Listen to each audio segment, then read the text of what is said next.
ଆଜି ଯେଉଁ ବଜେଟ୍ ପାଠ କରାଗଲା ସେଥିରେ ନୟାଗଡ଼ରେ ଗୋଟେ ହୋମିଓପାଥିକ୍ ମେଡ଼ିକାଲ କଲେଜ ଖୋଲିବେ ବୋଲି ଘୋଷଣା କଲେ।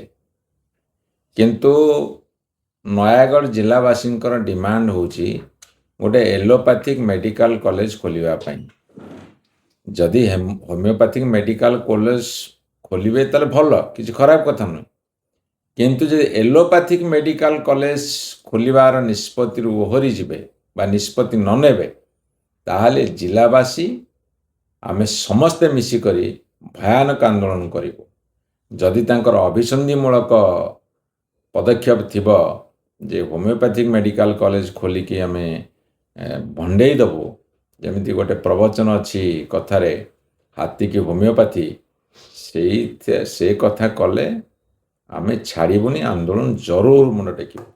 ନବୀନ ବାବୁ ବି ଗୋଟେ ସର୍ଟରେ ଗୋଟେ ବଡ଼ କଥାଟେ କହିଦେଇ ଆମର ମାନ୍ୟବର ବିରୋଧୀ ଦଳ ନେତା କହିଲେ ଫୁଲ୍ ମେନୁ ଇନ୍ ଏମ୍ପ୍ଟି କିଚେନ୍, ମାନେ ଖାଦ୍ୟର ସାରଣୀ ସବୁ ପ୍ରସ୍ତୁତ ହୋଇକି ଅଛି, ପୁରା ଝୁଲାଇ ଦେଇଛନ୍ତି। ଏଠି ଏଆ ମିଳେ, କିନ୍ତୁ କିଚେନ୍ ଘରକୁ ଗଲାବେଳକୁ ହାଣ୍ଡିଶାଳକୁ ଗଲାବେଳକୁ କିଛି ନାହିଁ।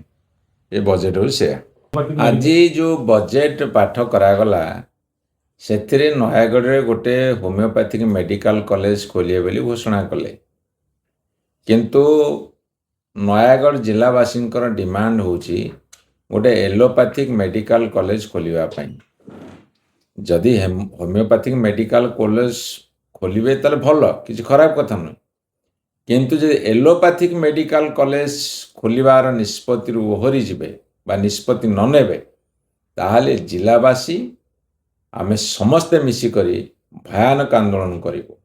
ଯଦି ତାଙ୍କର ଅଭିସନ୍ଧିମୂଳକ ପଦକ୍ଷେପ ଥିବ ଯେ ହୋମିଓପାଥିକ୍ ମେଡ଼ିକାଲ କଲେଜ ଖୋଲିକି ଆମେ ଭଣ୍ଡେଇ ଦେବୁ, ଯେମିତି ଗୋଟେ ପ୍ରବଚନ ଅଛି କଥାରେ ହାତୀକି ହୋମିଓପାଥି, ସେ କଥା କଲେ ଆମେ ଛାଡ଼ିବୁନି, ଆନ୍ଦୋଳନ ଜରୁର ମୁଣ୍ଡ ଟେକିବୁ।